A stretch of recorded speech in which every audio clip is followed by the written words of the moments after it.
बच्चों, आज आप लोग की हिंदी व्याकरण की क्लास है। इसके पहले आप लोग को क्रिया पढ़ा दिया गया है और आज आप लोग को काल पढ़ाना है। काल मतलब होता है समय, ठीक है। तो आज आप लोग को काल के बारे में पढ़ाया जाएगा। हो सकता है इसके पहले आप लोग को काल के बारे में पढ़ा दिया गया हो, लेकिन मैं लेसन वाइज आप लोग को पढ़ा रही हूँ। तो आज आप लोग को मैं काल पढ़ाऊंगी। तो देखिए, काल किसको कहते हैं? क्रिया करने या होने के समय को काल कहते हैं, ठीक है।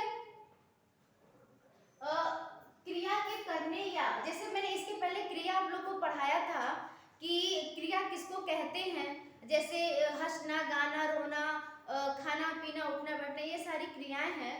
तो वही क्रिया के करने या होने के समय को काल कहते हैं। काल के तीन भेद होते हैं। पहला होता है वर्तमान काल, जिसमें हम चल रहे हैं, ये हम लोग वर्तमान काल में हैं। भूतकाल, जो बीत चुका है। भविष्य काल, जो आने वाला है, ठीक है। और तो एक एक करके हम वर्तमान काल, भूतकाल और भविष्य काल के बारे में हम लोग पढ़ेंगे। तो आज हम लोग पढ़ेंगे वर्तमान काल के बारे में, ठीक है। तो आप लोग सब लोग बुक खोल लीजिएगा, मुझे बार बार कहने की जरूरत ना पड़े, क्योंकि जब तक आप लोग बुक खोल के देखेंगे नहीं मैं क्या पढ़ा रही हूँ, क्या समझा रही हूँ, क्या मैं आप लोगों से कहना चाह रही हूँ, वो आप लोग को समझ में नहीं आएगा। तो सबसे जरूरी तो यही है कि आप लोग बुक खोल लीजिएगा और मेरी बातों को तब ध्यान से सुनिएगा, तभी मेरी बातें आप लोग को समझ में आएंगी। तो देखिए, यहाँ पे वर्तमान काल के बारे में मैंने लिखा भी है कि क्रिया के जिस रूप से वर्तमान समय में किसी कार्य के करने या होने का बोध हो, उसे वर्तमान काल कहते हैं। यानी कि अभी हम जिस समय चल रहे हैं या इस समय जो भी कार्य हो रहा है या होने का बोध हो रहा है, उसे हम वर्तमान काल कहते हैं। जैसे मैं आपको पढ़ा रही हूँ, पुनीत सेब खाता है, या आप पढ़ाई कर रहे हैं, आप लिख रहे हैं, मैं अपना काम कर रही हूँ, ये सारी चीजें वर्तमान काल के अंतर्गत आती हैं। तो वर्तमान काल के तीन भेद होते हैं, ठीक है। मैं यहाँ लिख भी दे रही हूँ।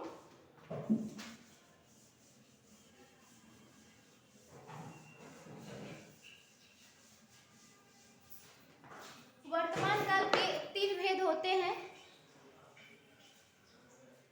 पहला है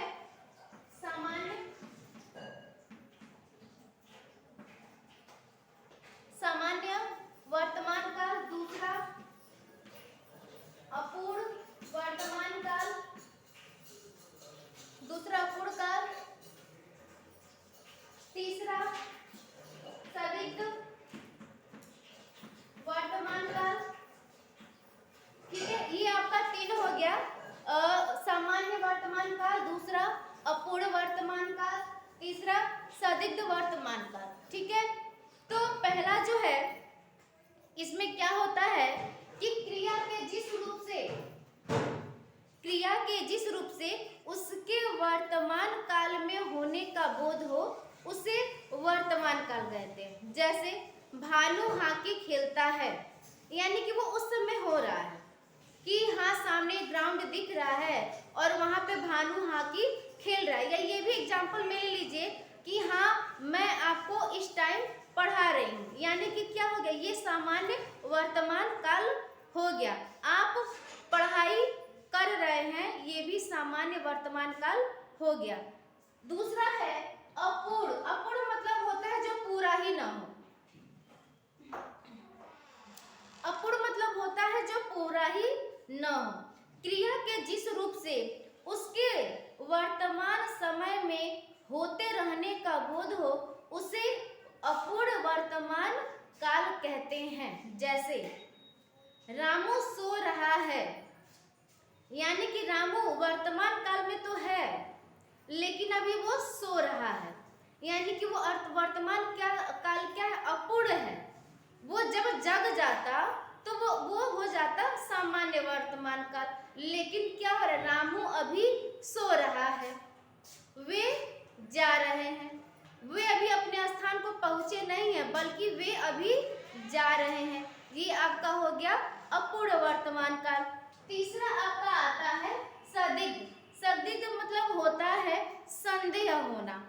क्रिया के जिस रूप से उसके वर्तमान काल में संदेह हो उसे संदिग्ध वर्तमान काल कहते हैं। जैसे वे आते होंगे, यानी कि आपके मन में संदेह है कि वे आते होंगे। मेहमान अभी रास्ते में होंगे, या हो सकता है मेहमान आते होंगे।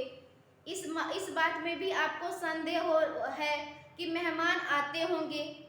प्रिया खाना खाती होगी, यानी कि ये अभी आपके मन में संदेह है कि प्रिया खाना खा चुकी है, कि खा रही होगी या खाना खाती होगी, यानी कि ये आपका हो गया संदिग्ध वर्तमान काल।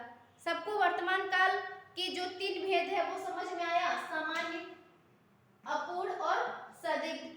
ठीक है, सबको क्लियर हुआ। आज की वीडियो में केवल वर्तमान काल पढ़ेंगे। ठीक है, अब हम दूसरा जो भूतकाल पढ़ना है वो नेक्स्ट वीडियो में पढ़ेंगे। ठीक है, आपका दिन शुभ हो।